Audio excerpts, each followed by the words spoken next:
Hi! Welcome to Bookbox. Don't forget to subscribe and tap the bell icon to get our latest videos.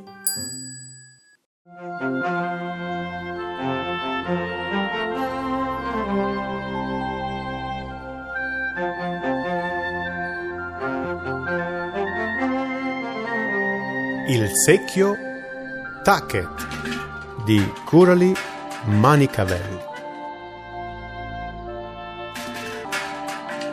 Tucket era il secchio più triste del mondo. Era stato una volta il preferito del giardino e il giardiniere era solito farlo dondolare con il suo manico forte quando andava a prendere l'acqua.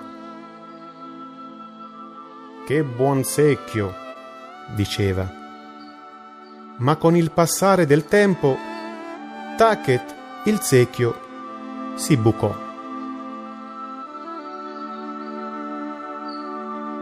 E all'improvviso divenne inutile.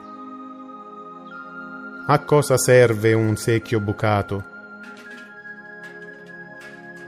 Tucket fu gettato in un angolo del giardino. Fu lasciato fuori alla pioggia e al sole e cominciò ad arrugginire. A volte ricevette perfino dei calci. «Dovrei buttare via quel secchio», borbottò il giardiniere. Tucket non voleva essere buttato via. Si sentì molto triste. Sebbene i suoi amici del giardino cercassero di rincuorarlo. Gli scoiattoli lo risollevavano quando veniva ribaltato da un calcio e gli uccelli gli svolazzavano intorno allegramente. «Non preoccuparti, Tucket!» cinguettavano, confortandolo. Tucket si sforzava davvero di essere felice, ma gli riusciva molto, molto difficile. Un giorno una bambina attraversò il giardino correndo e si fermò di fronte a Tucket.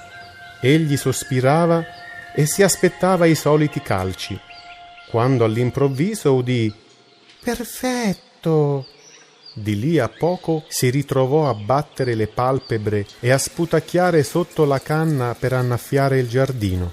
La bambina lo stava pulendo. Sentì che cadevano via grossi pezzi di ruggine ed il suo umore si rasserenò. «Oh, hai già un grosso buco nel fondo», disse la bambina, quando lo guardò dentro. «Ancora meglio!»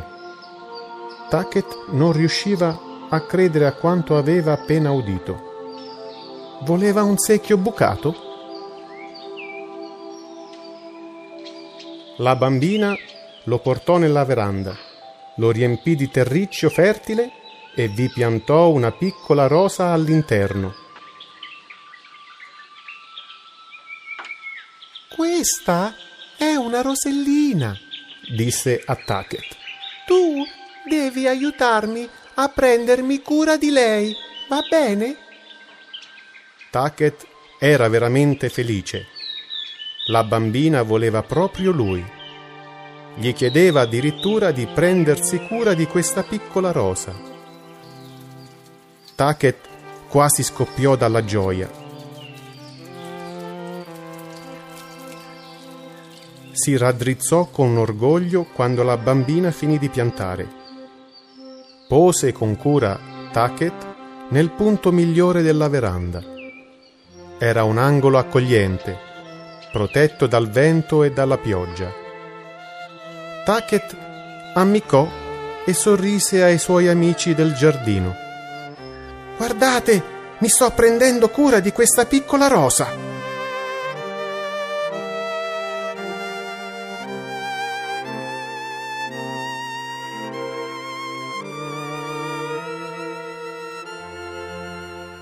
«Siamo molto felici per te, Tucket!»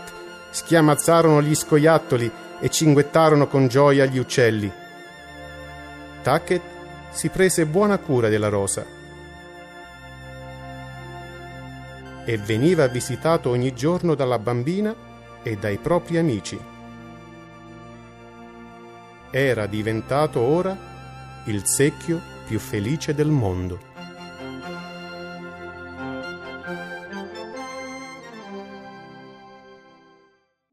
Hey there!